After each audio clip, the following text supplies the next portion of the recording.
The snowman had been built the day before, on the 20th of November 2025, by drivers trapped for hours in the heavy traffic jams on the A171 after the sudden, intense snowfall brought everything to a standstill. What began as a small, half-serious attempt to pass the time turned strangely meaningful as more stranded motorists joined in. Someone sculpted the base with their boots, another shaped the middle, a child rolled the head across the snow-packed tarmac, and a delivery driver placed a road cone on top for safety, triggering laughter up and down the frozen line of cars. Someone sacrificed a spare jumper and wrapped it around the snowman like a scarf. Another stuck a carrot from their packed lunch into its face. For a moment, the frustration of the storm softened, replaced by a sense of camaraderie between strangers forced into the same frozen pause. When the road crews finally arrived later that evening and cleared a path, they chose not to destroy the snowman. Instead, with unusual care for something made of ice, they relocated it onto the roadside embankment. Drivers stuck behind headlights and hazard lights cheered as the figure was lifted and placed gently on the verge. By nightfall, the snowman stood alone beside the A171, watching over the still struggling traffic, its cone head leaning slightly forward, as if aware of the responsibility it had unintentionally inherited. The day began with a brittle cold that crept across Yorkshire before sunrise, a sharpness that seemed to freeze the air itself. Even the wind sounded stiff, cutting through the moors with a thin, metallic whistle. In Whitby, thermometers hovered around -4 degrees Celsius by 7 a.m. A little farther inland, near Gisborne and the elevated sections of the A171, the cold was deeper, closer to -8 degrees Celsius. The high moorland plateau carried a stillness that felt ancient, the kind of silence only winter can command. Cars moved cautiously along the newly reopened roads. Drivers glanced at the snowman as they passed, a quick smile, a raised gloved hand, a moment of recognition for the figure that had become the storm's accidental mascot. Its pebble eyes stared outwards, unblinking and dark against the morning light. Frost had hardened across its face during the night, giving it a crystalline sheen that caught the pale sunrise. Beyond the road, the moors rolled in long, undisturbed fields of white. Wine-shaped dunes rippled across the heather, burying the deep purple shrubs beneath solid layers of compacted snow. Footprints from the previous day were already gone, smoothed over by the wind. Birds moved slowly, wings beating heavily against the frigid air, and the occasional cry of a distant crow echoed strangely, as though the landscape swallowed sound. In Scarborough, the seafront awoke under a layered patchwork of slush, frost, and half-melted snow. The beach, typically alive with movement even in cold months, looked surreal under the winter's grip. Ribbons of white extended across the sand where snow had fallen and frozen before the tide had a chance to wash it away. The North Sea churned with slow, heavy waves, as if burdened by the cold, each crest rolling under a pale, dim sky. Shops along the harbor opened later than usual. Cafe owners swept their doorsteps, clearing ice in broad strokes that created sharp scraping sounds across the stone. Fishermen walking toward the docks left deep footprints in the snow, their heavy coats dusted with frost. A delivery van slipped briefly on an untreated patch of road, prompting pedestrians to jump back, but the driver regained control with a relieved sigh. School buses made their rounds at reduced speed.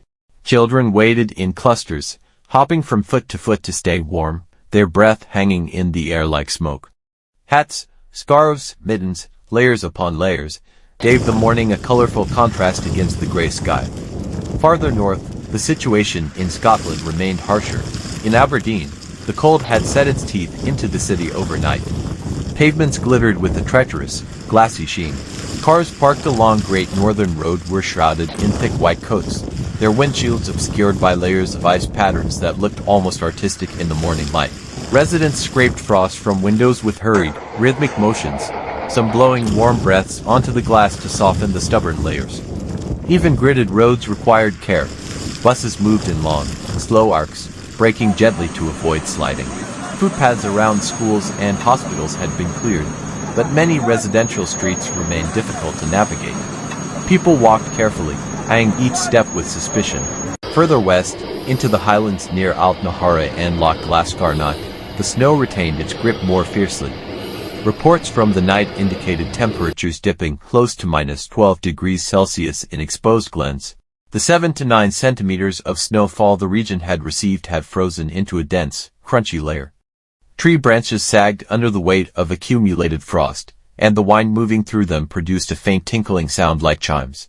Small communities in the highlands woke slowly. Smoke curled lazily from chimneys, rising into the icy morning air in long vertical ribbons. Farmers checked water troughs for ice, raking frozen surfaces with heavy tools. Sheep huddled close together in sheltered corners, their wool dusted with white. In Wales, the landscape around Lake Vyrnwy shone beneath the morning light, wrapped in 7 centimeters of hardened snow. The forest near the lake was quiet, branches bending gently beneath their icy load. Birds stayed close to the trunks, where the wind was less biting. The lake's surface, warmer than the air, released a soft fog that drifted low and slow, weaving through the trees like something alive. Farmers in Powys used tractors to carve paths between barns and open grazing fields. The engines growled through the cold, the exhaust steaming in thick plumes that blended with the fog rising from the lake. Cattle moved carefully, their hooves punching into the frozen ground with dull, hollow thuds. On the Shetland Islands, Lerwick woke to another morning of frosted rooftops and icy pavements. Though the snow depth had been lighter than elsewhere, around 5 centimeters, the wind chill made the cold feel more brutal. Fishing boats swayed at the docks, their ropes stiff with frost. Crew members moved slowly, clearing ice from the decks with heavy tools. The sea roared beyond the harbor, gray and restless. Back on the A171, the snowman remained the one piece of the previous day that seemed untouched by time. Its cone had leaned slightly more than before, pushed by the night wind, and its scarf fluttered gently when small gusts cut through the moors.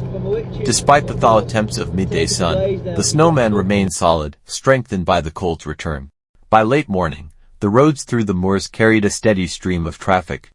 Vehicles moved carefully but smoothly now. Drivers who had spent the previous day stuck in the bitter cold seemed more alert, more respectful of the conditions.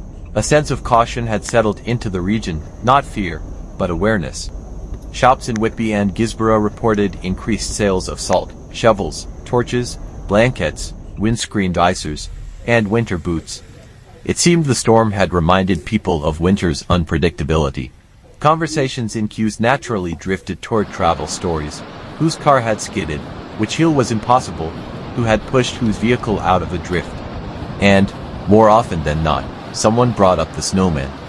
It's still there, I saw it this morning. They should keep it, a landmark.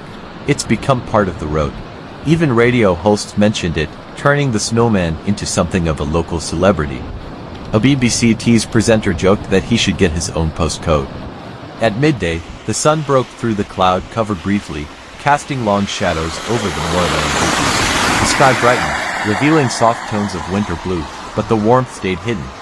The weak sunlight only softened the topmost layers of snow before disappearing behind another wave of gray. In Scarborough, more people ventured out as the day progressed. Children pulled sleds along the gentle slopes near Falsgrave Park.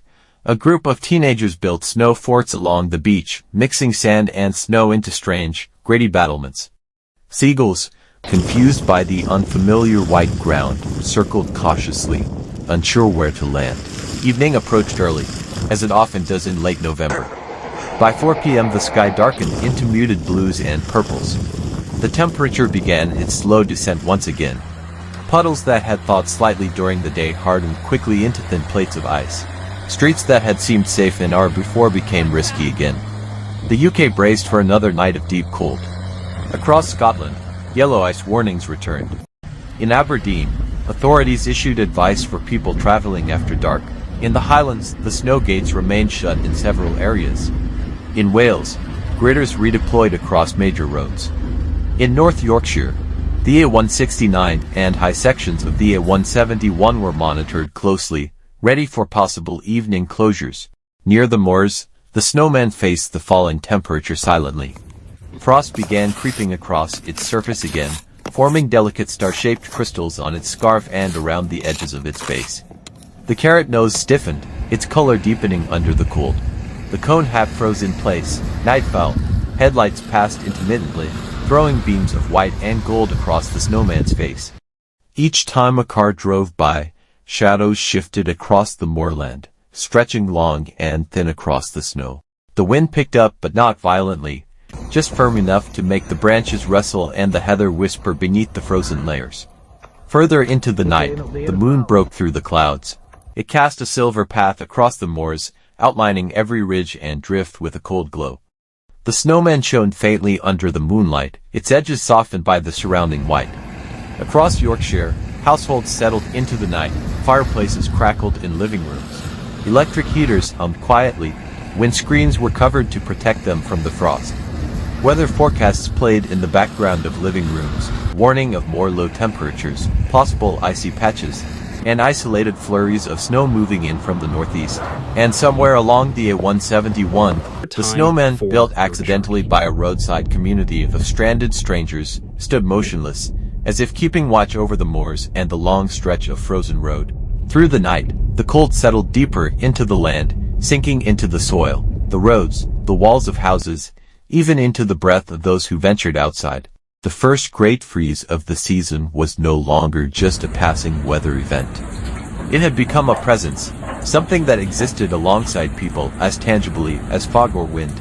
It shaped the sounds of the night, muted the usual rustle of leaves, thickened the air, and drew long frost lines across every surface.